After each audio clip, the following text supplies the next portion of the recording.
Hello there, are you there?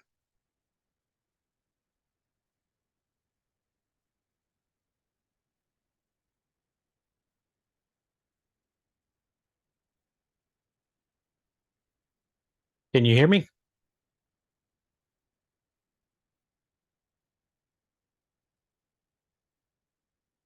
There's, Now we have. hey, I hear you now. Can you hear me? I can hear you. All I right. don't know if you can see me or not. I can't see you. I can see your name. That's it. Can you? So let's see. Oh yeah, I can now. There we go. I have to fumble through it. Quite the handsome fellow. Yeah. Oh, a shiny headed guy. I I was showing a coworker. I was telling a coworker that I was talking to you today, and I went to show him a picture of you, and all I could see was those pictures where your beard was shaved off on Facebook, and that didn't even look like you. So I never. Oh, yeah. Never give someone the phone when they're under the influence of just coming out of being anesthetized. Okay. It seemed like the thing to do at the moment. Yeah, I hear And how I figured out how to take a picture and post it, I don't know. you. That's a struggle when my brain is working. Yeah, I hear you. So, are I thought you were in the middle of a Transcon adventure. Are you not that right now? No, no. I'm preparing for and planning one. Matter Oh, of okay. fact, that's what I was doing up until it came time trying to line up crews going across the last time I went to Dubuque and I didn't really need cruising except just a couple of spots where there were long empty places. But this time I kind of wanted to be crewed all the way. I'm not 65 anymore. Yeah. So, are you going to the West Coast and coming east, or vice versa? No, I don't even know why people do that. I'm going to start in Fenwick Island, Delaware, and hopefully finish in San Francisco. All right. Fenwick Island will probably happen. San Francisco will have to be earned. I hear you. So that's a. What's the exact mileage on that? You know? Exact mileage on a Transcon is really a questionable thing. According to the map, the centerline miles from where I start to where I end should be 3,367 miles. How far I will actually walk in the course of getting there, I don't know. Yeah. The way that we recorded mileage when I started, you counted centerline miles. The mileage you recorded was how far you went from how far it was from the place you started to the place you finished. And now, of course, everyone uses those GPS watches and gets an extra 10 or 15% on their mileage every day. Yeah. Do you do you plan to use a GPS watch or Strava or something like that? Naresh is talking about putting a tracker on me. I'm going to probably now that I've got the device, I'm going to use both mileages. I want to track and show the difference Yeah. over the course of. So I suspect that the measurement off of the instrument will be probably at least 3,600 miles. Yeah. It'll be The interesting to see by the difference. It'll be interesting to see the difference because people record inefficiencies, and then as I discovered in the course of doing these runs where that either me or somebody else had a GPS and I had just recorded the centerline miles, that like if I'm out west and the road is a straight line, you go 30 miles without even a curve, then the GPS and your measurement are pretty close. Yeah. But if you're saying in going, well, last summer or the summer before, when I went from Lake Michigan to the Gulf of Mexico, in Alabama, where the roads were really twisty and curvy, I would come out with 18 centerline miles, 21 miles on the device. Huh. And I thought, how can it be this much different? And then I got to thinking, well, you know, I always use these map measurements, but where do they get their map measurements from? We know that those measurements are really accurate because that they'll build they built a new exit on the interstate near me, and they had one of their GPS triangulating devices set up on the road near my house. I saw the guy working on it one day and asked him what they're doing. I was afraid they were going to build a damn subdivision out here, but no, it was for their interstate exit. And he said, you know, they measure those within an eighth of an inch. Wow. Where they place those things. Huh. So I went through and researched it, and pretty soon because I thought, well, okay, where do they measure? Do they measure the outside? Did they measure the blue line like you would if it was a race? Because you know they're measuring it exactly. Well, they measure the center line. So if you run track, you know the difference between the first lane and the second lane and the third lane. When you're running the outside of the road, because you obviously can't run the center line, that you're actually, it's like running in a second or third lane of a track. It adds up to a lot of distance. Yeah, over that and many if there's a miles. lot of curves and a lot of hills, the distance is magnified greatly. Wow, that's interesting. So and then people also measure inefficiency. You know, how many times do you cross the road? How many times do you just wander around? How many times do you go off to go to a store, or in this case, being crewed, would I go over into a parking lot to sit down for a while, or to get supplies, or sneak off through somebody's gate, pee behind their fence line, so that you have some chance of not getting arrested. Yeah, that's me being a middle-aged man. I'll put an extra on a 50K. I'll put an extra half a mile in there for running behind trees. So I was gonna take both measures, just for the entertainment of being able to say this is how much different it is. Yeah. We went out when we did the Robert Young thing. We went and basically killed him by monitoring him every step of the way. And he was very inefficient. He would run way off the road sometimes. He would cross the road all the time. But they had gotten their map measurement of how far they were going. And every day they would take his GPS number and subtract it and say, the remainder is how far we have to go. So I was trying to explain to him, you're gonna get to zero and still be 100 miles from New York or more. And they just, it didn't register. The math part was, they weren't really technical people. Yeah. But it's, I want, you don't ever do that on a Transcon. You measure each day how far you have to go. And last time when I had a drop dead date, and I was really pushing it just to get the miles I needed each day that I was going to finish before I ran out of time.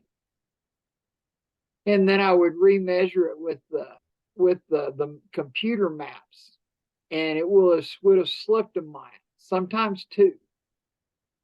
Where that I did a 29-mile day on the map, but according to the remainder map, I had only reduced the amount I had to go by 28 miles or 27.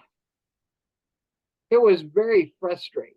Yeah, I bet. Because I was right on the margin. So those miles was important. And every time I wanted to get it down to where I only needed 26 a day to finish because I was physically kind of losing it.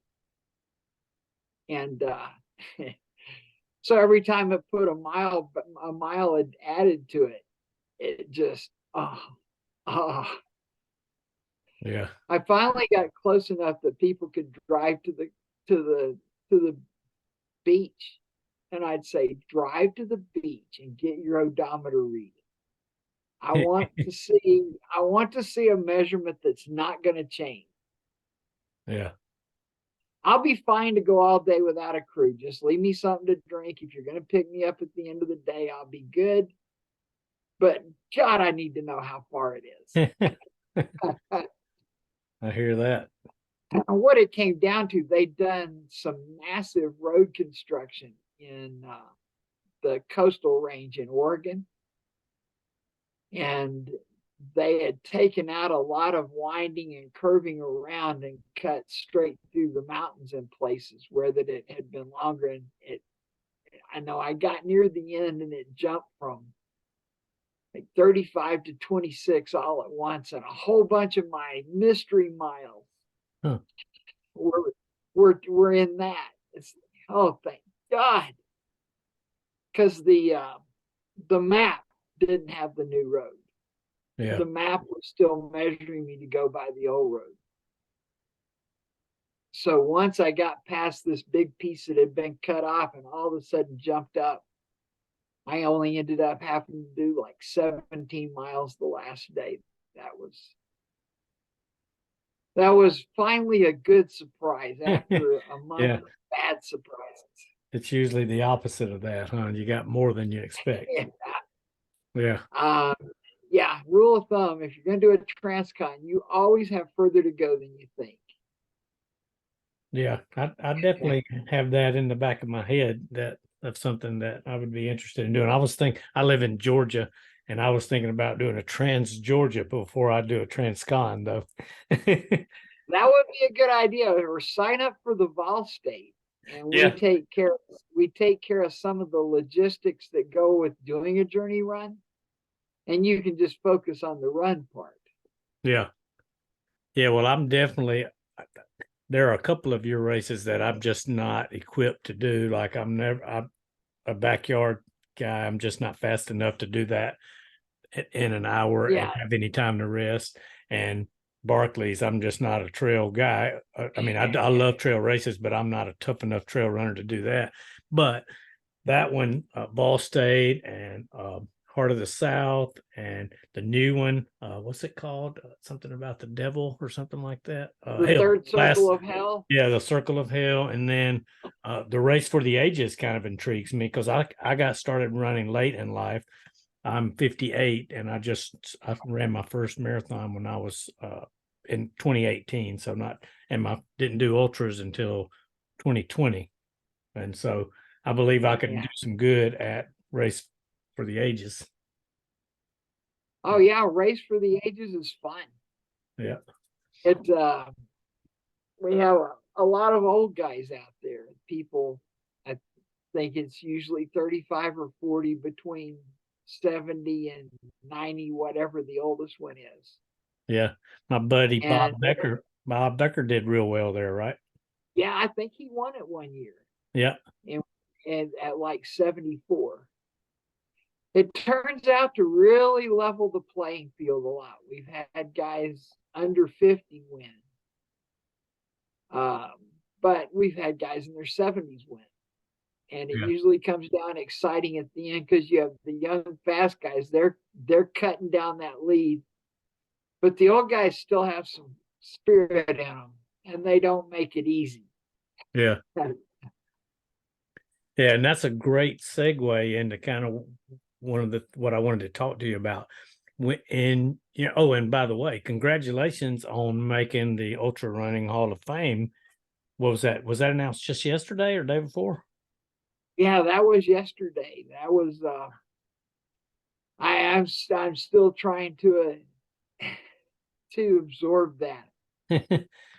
That's a big deal. There's only 23 other people? Yeah. yeah, it kind of came out of the blue because you have all these really good runners and me. Yeah.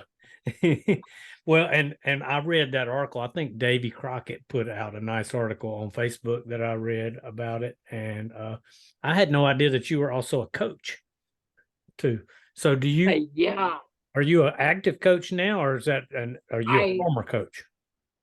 they started having grandkids of kids that I had coached that were in the school program, and I just thought it's really time. But I miss it. And then the head coach that I'd been working with the last few years, he left. And I had decided a year or two before that we had such a good uh relationship coaching together, and he was really good, and we had a lot of success. And I thought, I just don't want to start another new head coach at this age. And so it seemed like time, but you still miss it. Yeah. You it's like having a bunch of extra kids every year. Yeah. I bet. So anyway, I was starting to go into what I said about a great segue is one thing that it seems that I've noticed that about you is, and I want you to agree or disagree, that the thing that comes out of the races that you create is whether or not are you trying to level the playing field to make it be more of a mental victory for the person that wins, or do you have different reasons for like do you have a different reason for creating Barkleys as you do over Fall State or Back Bob's Big's backyard? Yeah, each one has its own. It's kind of like a series of human experiments. Yeah. Uh, that each one is set up to test different parts of the makeup of an athlete. You know, the Big's backyard, if you're not an older guy like us, if you're still young and got a little speed, it's not hard to do the distance every hour. What's hard is walking to the starting line every hour. Yeah. And it's really primarily a test of your mind, and it goes all the way back the other way to the Strolling Jim, which is the course has a lot of different aspects to it and a lot of different kinds of terrain. So if people are competing, it becomes a tactical race. You know, how do you want to run it? As a coach, when you do game plans, what your real objective is to try and make the game be decided by the parts of the game that are to your advantage. You want to play the game to your strengths and to the other team's weaknesses. Yeah. So, and then the runners, if you're a really good hill runner, you want the race to be decided on the walls. And if you're really fast, you have other sections where it's long, gradual downhills that you would like to make that be the decisive part of the course.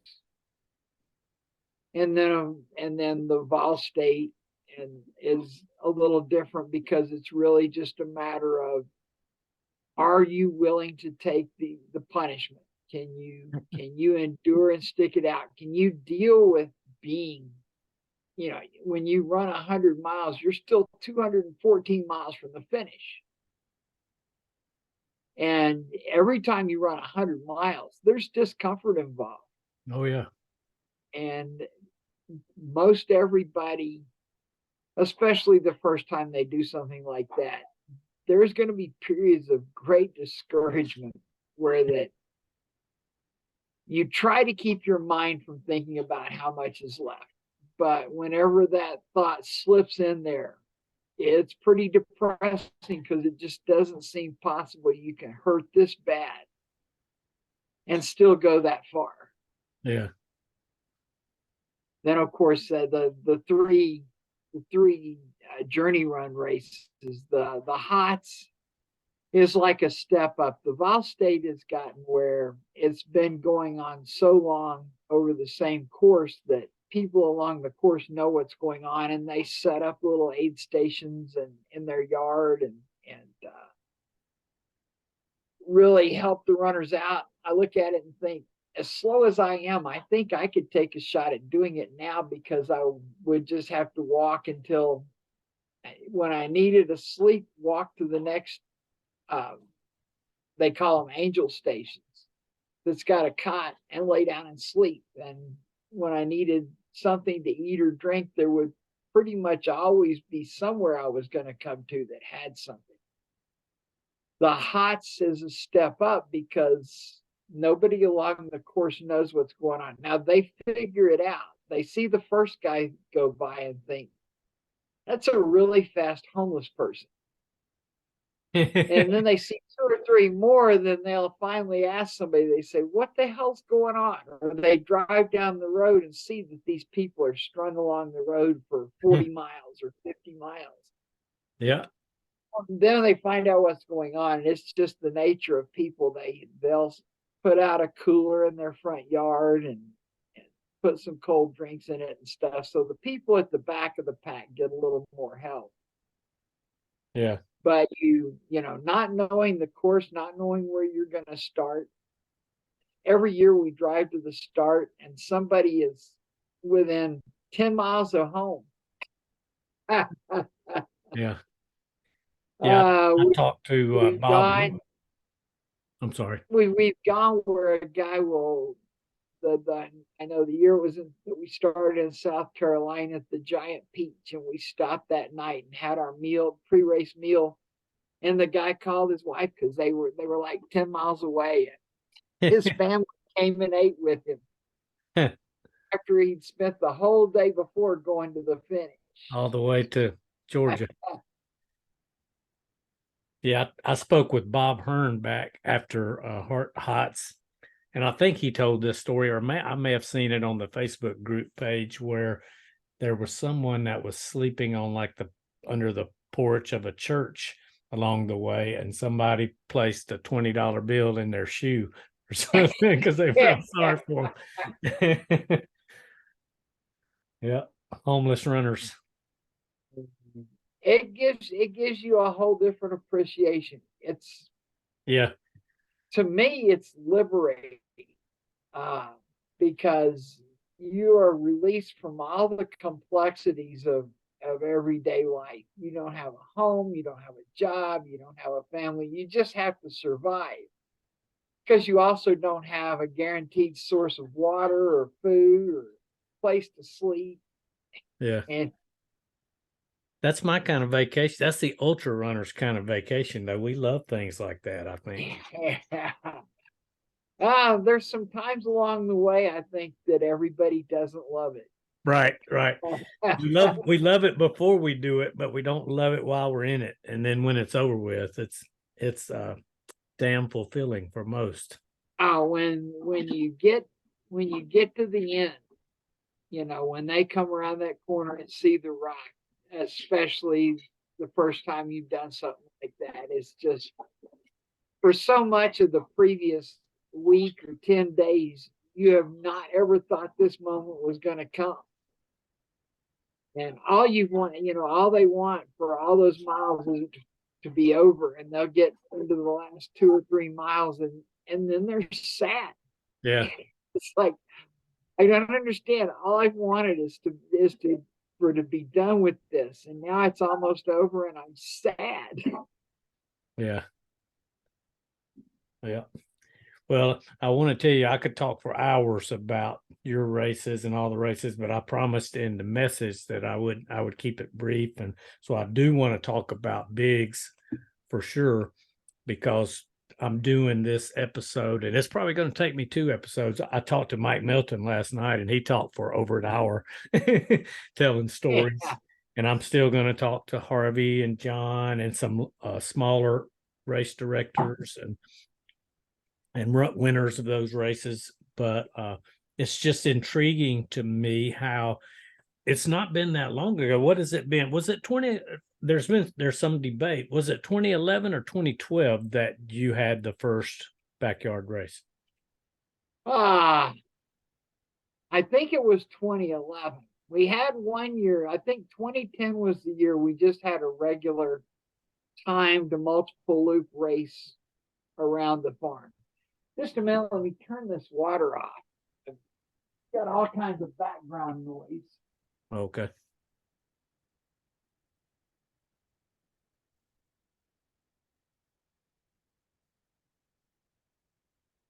Um, so my time may run out because it sounds like supper preparation may be Uh-oh. underway. Uh-oh. Okay. I'll make it quick. Oh well, that's okay. I'll deal with that when it comes. Just wanted to reduce the amount of background noise you had to work around. Yeah. Now it's 20 and then in 2011 the race was okay, but it's a small farm. We just got 150 acres or so, and so it wanted to think of a way to make it more of a fun event. So that's why we came up with the backyard idea. And in 2011, I wasn't sure if it was something that would even draw enough people to make the race survive. Yeah. But it seems to have caught on much better than that. Yeah. I saw in Davies' article that there are 71 backyard races worldwide now. Oh no, there's 400 and some odd races. Oh, They're in okay. 70 something countries. Oh, okay. 71 countries. That's what he said. Okay. I'm Yeah. sorry.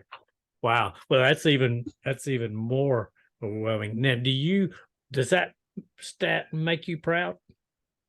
I guess all this stuff just it amazes me. I'm really pleased with the way it's gone. It's I guess serendipitous. There's so many aspects to the backyard that I really did not anticipate when I started it. I could foresee the competitive end, but the as we tweaked it and put it together, it comes out where because it's over when the last person is left, you have it's kind of a team event until you get down to two people. You need the other runners to do well, or you can't do well. Yeah. So, and then of course the getting to be together every hour and starting together, and a lot of the really fast runners like it because they can run what they get to see other people. And if you run at the front, you're by yourself a lot. Hell, if you run in the middle, you can an ultra, you can be by yourself a lot of the time. Yeah. And it's non-pressure. If they get talking to somebody between laps and they want to run with them, and that person's 5 or 10 minutes slower on a loop than they are, so what? Yeah. You're gonna start together the next hour anyway. Yeah. So and then it turns out to be a really effective way to run a good bit of distance. I've actually just started today. I'm adjusting my training and strategy for doing the Transcon based on what I've learned from watching the backyards. Huh. And so I'm going to, and last time it ended up being I ran 14 hours a day, 14 hours straight, because and that was as much time as I could use and still take care of everything had to be done and get back started again the next day. Because the key on a Transcon is you just have 24 hours and you use all 24 hours. And if you ran an extra 2 miles today or an extra mile today, where you're trading a mile tired for a mile fresh, because that's going to push your sleep back. You can't run for 4 months on sleep deprivation. Maybe the vol state you could do a week or two. You can go on sleep deprivation, but in a run that long, sleep is crucial. So I've been working with it, and I believe that it's going to turn out where I'm going to do 3 different stretches with a break in between each one of about a half to sit down and rest. And I think I'll go enough faster during the second and third running stretch that I'll make up the distance I lose by taking an hour of break time during the day. Yeah. Remains to be seen. Yeah. But I know I did 12 miles today broken into 2 pieces. And it was easier than it was to do 10 in a straight, 10 straight through. The time was comparable, but my body felt better at the end. Yeah. Of course, and you have to, everything when I talk distances, you have to relate it to something much longer. My body is beat up. 2.5 miles an hour is the sweet spot. If I can do that, I'm going really good. I can put on bursts of speed up to 3 miles an hour. So when I do 12 miles, that took 4 hours and 18 minutes. I did the first 6 in 2:08, second 6 in 2:10. So these are more like 20-mile runs of the past. Yeah. Yeah, I hear that. So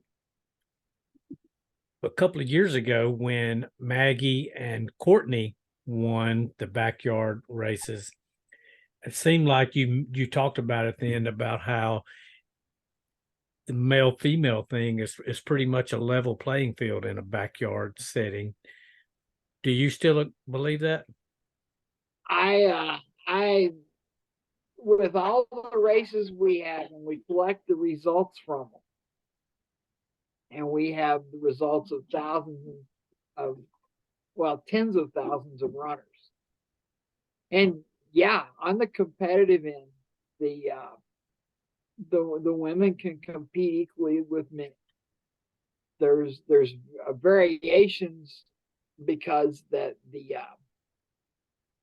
worldwide you have a number of different cultures where women would not race men, if you know what I mean. It would not be a cool thing. I think that you see more likely in your Western cultures where the women would do what, the way I would see it if I were a woman. I'd think, I've got a race I can beat the men, and I want to. And I think that for the really competitive minded women, that it has that appeal to them. Yeah. But you have, and of course, you're going to have the people who just think women should automatically be relegated to second class. You need to have a women's division. One thing we've learned for sure, every race that tells a woman that she's the woman's winner, they stop.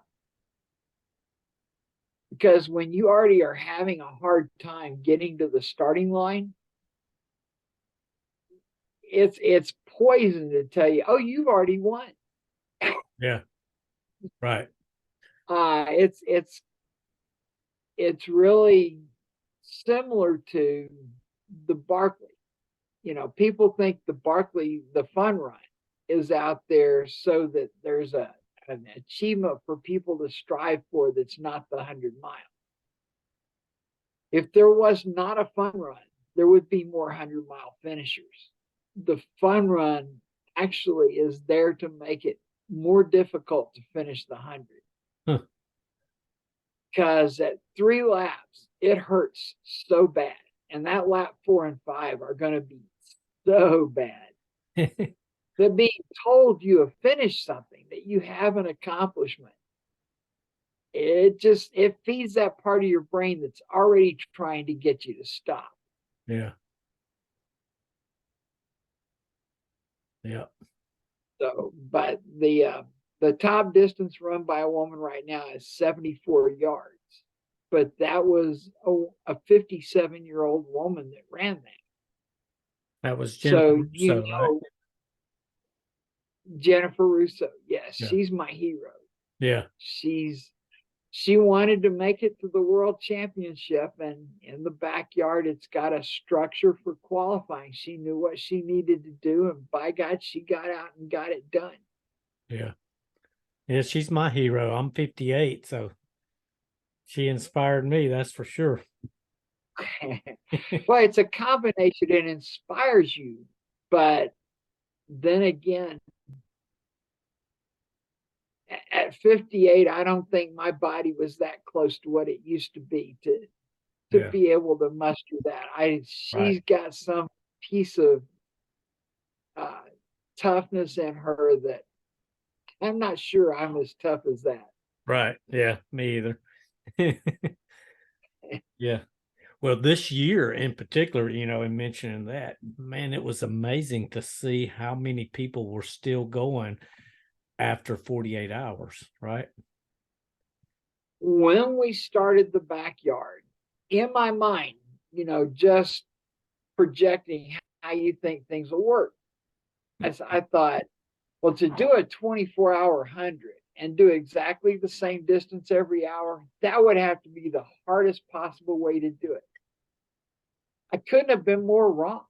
Right. And that's why you keep statistics, though, is to, and then as the numbers mounted up, I started seeing, well, there's people running 24-hour hundreds, because if you do 24 hours, it's 100 miles. So obviously you're breaking 24 hours for the 100, which to me is a big deal.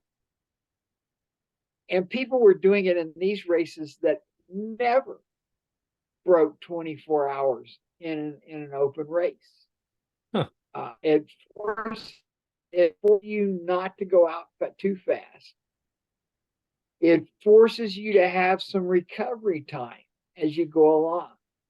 And it forces you then not to also have some long period of time where you stop or achieve nothing.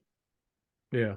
So, and then the numbers of this year's bigs, 72 out of 75 people that got 100 miles in 24 hours. That's crazy. And then 47 people doing doing 200 miles in less than 48 hours. When you think about all the multi-day runs they have, you can combine them for years to get that many people. Yeah. And it just, I can't remember what it was, 23 at 300 and 8 still at 400. 8 people did 4 consecutive sub 24-hour hundreds. Yeah. 4 in a row, end on end. It's crazy. So I've been trying to take, you need to be always open to learning something new. And it's been several years ago that I thought there are lessons to be learned about pacing from what's going on in the backyard, especially in your multi-day runs. And so I'm going to apply that in my Transcon. Yeah. Right now, the first experiments in training are very encouraging that this is going to yield a better result than I got doing it the way it's always been done. Yeah. Yeah. Well, I'm interested to see how that goes. I can apply that to my Trans Georgia.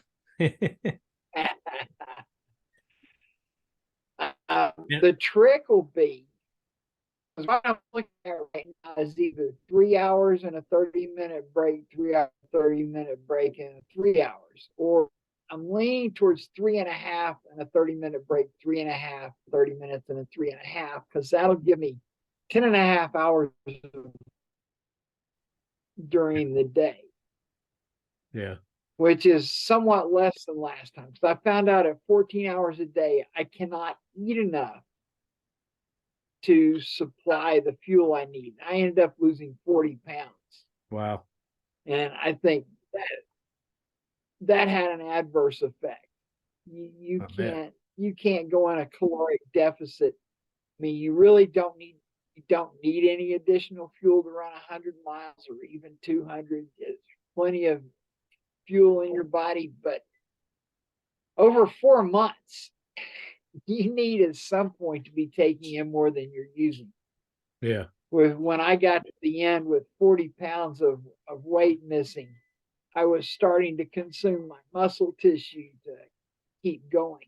Yeah. And that's not good. Right. Yeah.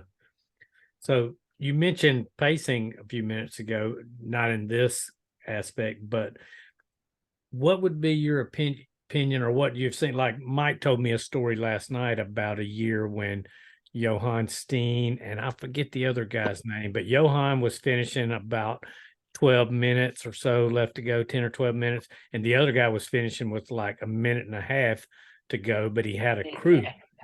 And do you know which one I'm talking about? What year I'm talking about? We took, yeah, Johan, that was the first year anybody did 50. And we were thinking, my God, where does this end? Yeah. Now we're up to 108 and we still don't know where it's going. But we took the people at this year's bigs and sorted them into order of their average lap times. Of the top 10 finishers, 5 were in the top half of the lap times and 5 were in the bottom half. including the winner who was in the bottom half of lap times. And what does that range go from bottom to top? You'll have people that run their laps in the 40s. And then you have the people that run 56, 57, 58. There has, as yet, I have not been able to find any parallel between lap times and winning, except for people who are if you're the fastest lap runner, you're not going to win. Okay. They after of course they keep shifting it back as the race goes longer. Yeah. But they start out saying, yeah, if you win a lap at Biggs in the first 12 hours, you're not going to win. And now it's like if you win a lap in the first day, you're doomed. Yeah. You have to fall in there. And yeah, the people that run really fast laps don't have hope. It's probably better to run really slow laps and just have short rest than it is to run too fast. Yeah. So where do you see it evolving? Is it going to continue to get longer and longer, or is it the every other year thing when you have the world championships, when the field is that stacked like that? Is that so next year? Do you see it going like a step back in distance?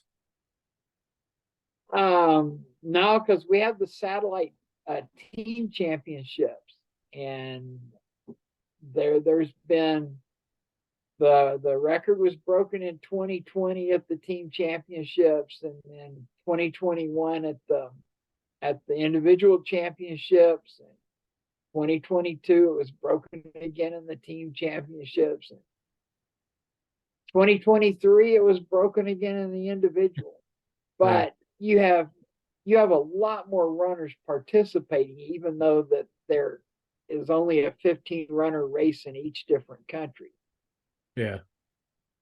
They're following each other on the internet, and so you know every hour where your team stands. So they're competing with each other. Really hang in there. It's fun to be on a team, and the team is all there together. And what way it's scored is it's a point for every lap that one of the team members runs. Yeah. So it doesn't make everyone's a scoring member. And if your 15 gets 5 more laps than everybody else 15, then that raises your team up. Yeah. And it's turned around and looking at it like the US won big this year, but we didn't have our highest runner was probably had like the 5th or 6th highest total. it was our runners in that 8 through 12 position that really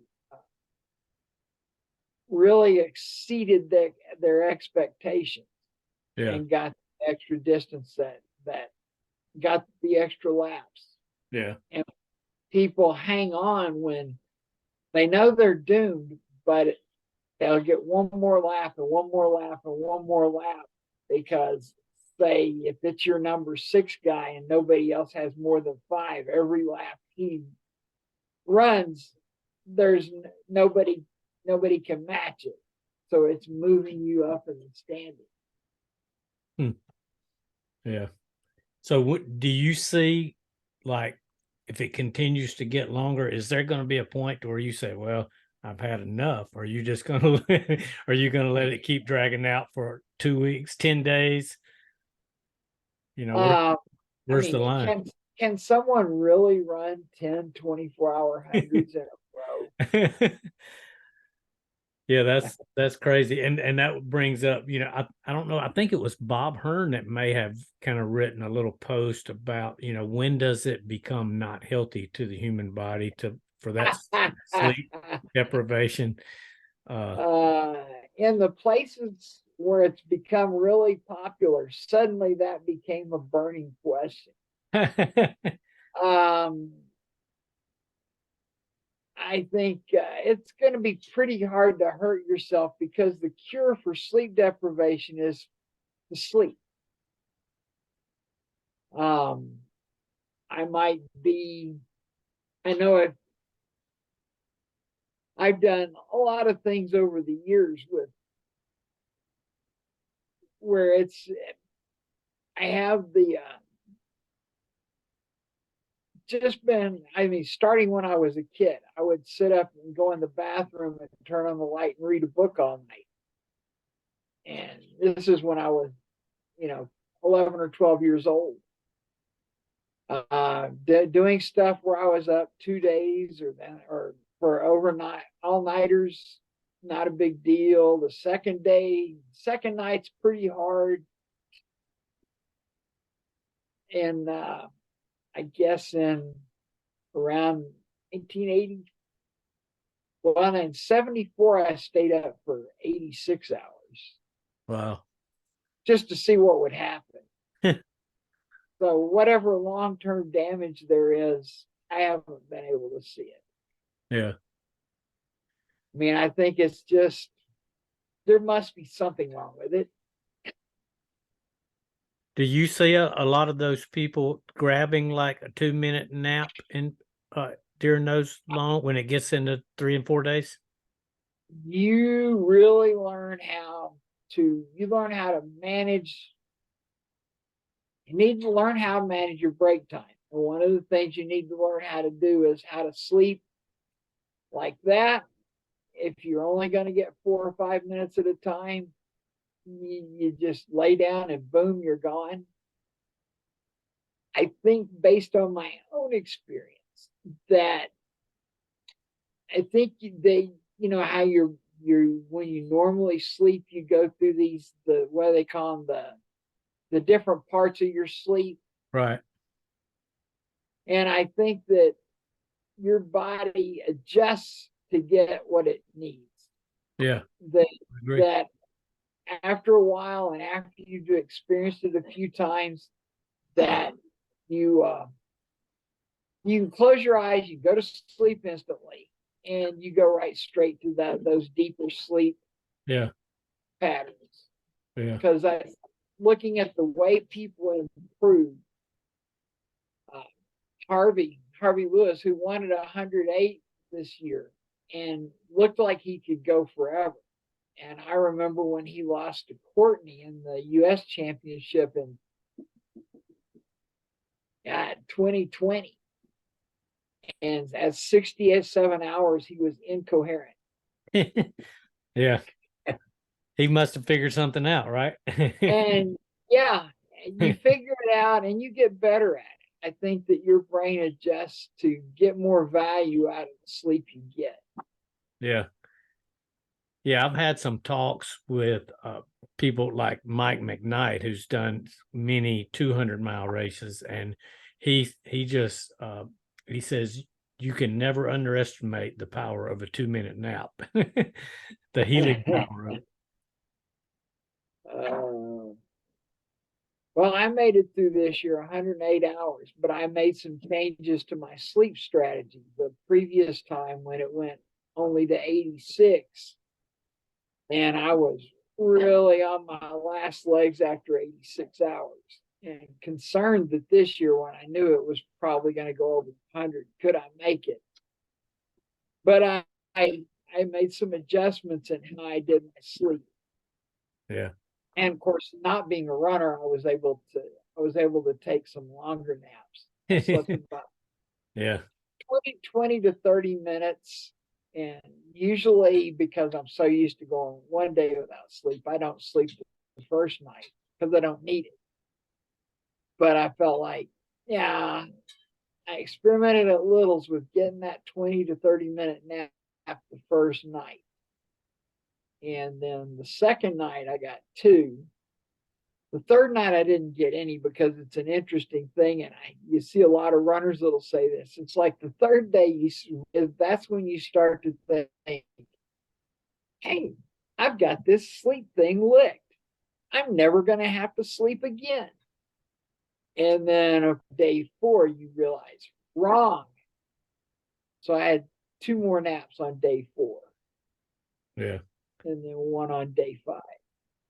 And I felt way better than I did after the 86-hour race. Yeah. So you just, you things that you want to do, you just have to figure out the best way to do them, and then experiment with it and practice with it until you get better. Yeah. Well, that's good advice. That will I know there are lots of people, I'm going to be talking to some guys that are winners of local, smaller, like there's a couple down in Florida that I'm going to be talking to. And, like one guy just won, and I think it was 25 yards that won it. I think it was like 104 miles or whatever. Yeah, that's nothing to sneeze at. Right. Right. But they have their eyes set on winning that entry, moving on to another race and winning that entry into your race. And so they want to learn how to get better. And so this will be good information. Yeah, the key is not as much the running as but what you do in your 10 or 15 minutes of time between laps. And you have to learn how to do all your maintenance stuff. Someone is stopping 100 to work on a blister, and they could be sitting there 20 or 30 minutes. Right. When you have to tape pop blisters and all that. You can't do that. You have to, and you'll see them when they're going to do some kind of a repair, like put tape on something or do something like that. They're working through it in their mind, and they communicate with their crew. You may sit down and plan it this lap and do it next lap, where I'm gonna walk in the across the finish line. I'm gonna peel that shoe off, and you're gonna wipe down my foot with an astringent clean, so dry and with the pad tape, and get it all done, because you're gonna have maybe 6 minutes by the time it's your time is up. You're fixed and back. Yeah. Whereas people will come in and they're just kind of used to taking their time at aid stops. Oh no, the clock is running. Yeah. Whatever, you won't get done for another hour. Yeah. So all your races, they're like your babies or your grandbabies or whatever. Do you have a favorite? Yeah, and you said it the first time. Do you have kids? Oh yeah, I've got 2 boys. So they're not alike, but it's just not possible to pick a favorite. Right. Good answer. Might have, like, I'd rather watch football with Kate than Chris, because Chris has totally no interest in football, and Case not only is intensely interested, he has all the same opinions as mine. Mostly. If we don't have the same opinion, then one of us is, or one or both of us will learn something. Yeah. Good answer. Well, it's been a real pleasure to talk to you today about all the stuff that we got to talk about. I really enjoyed it and appreciate it. All right. Well, I hope we covered the bases you meant to cover when you. We did. I guess the one thing that I didn't ask that Mike Melton gave me an answer, but I would like to know your opinion. I believe too that females may even have a better chance at doing well because I think females are more mentally tough than guys in a general sense. But At the backyards, right. Why do you think so few actually enter the race though? You know what I mean? because for people who are interested in awards, there's a disproportionate number of awards for women in the regular ultras. If you have 100 people in a race and you put the top 3 men on the podium and the top 3 women on the podium, well, the top 3 men were competing with 85 other men. The top 3 women were competing with 15 other women. And so when you have that big of a difference in the participation, you know, if you look at Western states, look at the difference between the first place man and the 10th place man. It's not that much. But if you take the first place woman and the 10th place woman, they're that far apart. So people who are motivated by winning, if you come to a backyard, even though you have the potential to beat everybody, it's 100 everybody's. It's not 15. Yeah. So you see the women populate the field, and then women have different motivations than men. You see it in some interesting statistics. I look in the backyard. If you look at the results, there's big humps at different points, like 6 laps where they've gone further than a marathon, or I think it's 8 laps where they've gone over 50K, 15 laps where they hit 100K, 12 laps to get 50, and then 24 laps for 100. And at each of those junctures, you see a larger number of people who stop. Yeah. There's even a difference between the U.S. and our English distance measurements. We have more people stop at 50 and 24 than a country that's metric, where the big stopping point is 15. If you take all of the entrants together, there's a statistically significant larger number of women who stop on those even numbers than it is men. What conclusion you draw from that, I don't know, other than that women and men are different. Yeah. But everything is on a scale. And in 2020, when all the races were pretty much removed and those satellite championships that took place were among the only opportunities there were to race, and we had a much larger number of women who run. And of the 21 races that were able to pull off that year, that they didn't get stopped by government restrictions, 7 of them were won by women. That was a third. While women runners were only about half that large a percentage of the race. Yeah. But we had a lot more of the top competitive women in it. Right. And then you also have to factor in, what about sponsorship? If someone's sponsoring a woman, really the really top flight, really good women, do they want them to run a backyard where that they have where they have to compete with 100 people and have naturally a much smaller percentage chance of winning outright, when they could compete with 15 women are all significantly slower, and you're going to win. Wow. Good point. I think that factor would probably apply more to the sponsors' view of the race than the women. I know that the women I know who are really competitive, it has in the past really appealed to them that here's a race where I can go out and I'm not competing with the women. I'm competing with everybody. Yeah. I know when Maggie came to and won the world championship individual at Biggs in 2019, she won it because she wanted to win more than anyone else. Yeah. And when Courtney won the national championship in 2020, because she worked more than anyone. Circumstances would work out, and we'd see more of the top women try it, because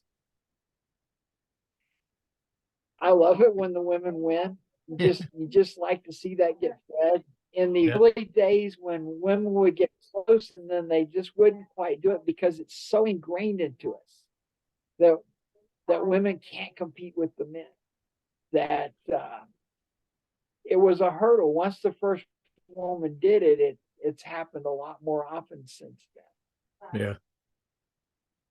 And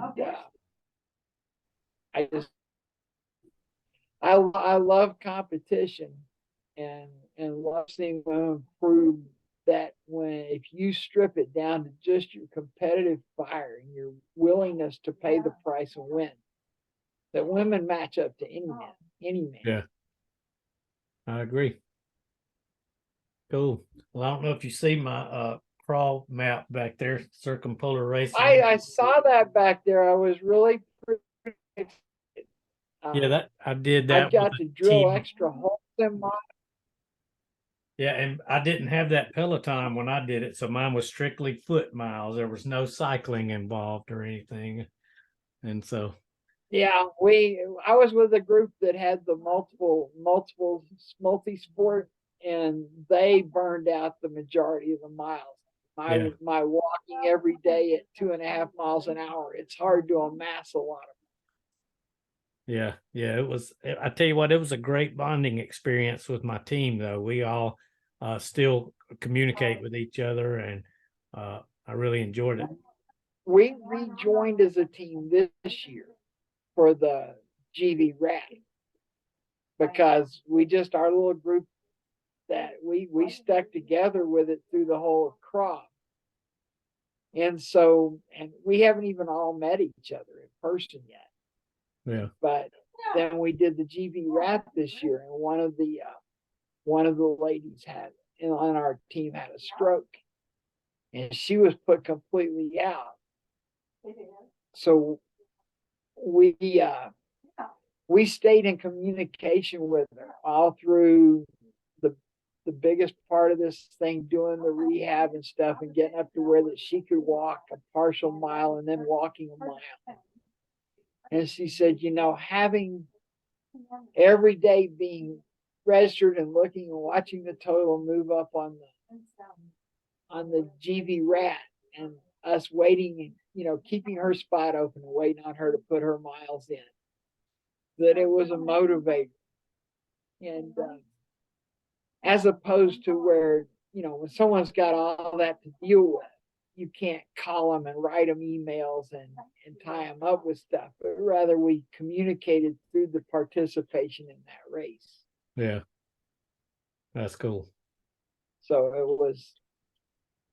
it was a good thing. Yeah. All right. Well, I've kept you over an hour. I was only supposed to go a half an hour, I think. So I apologize for that. I know it's probably supper time for you.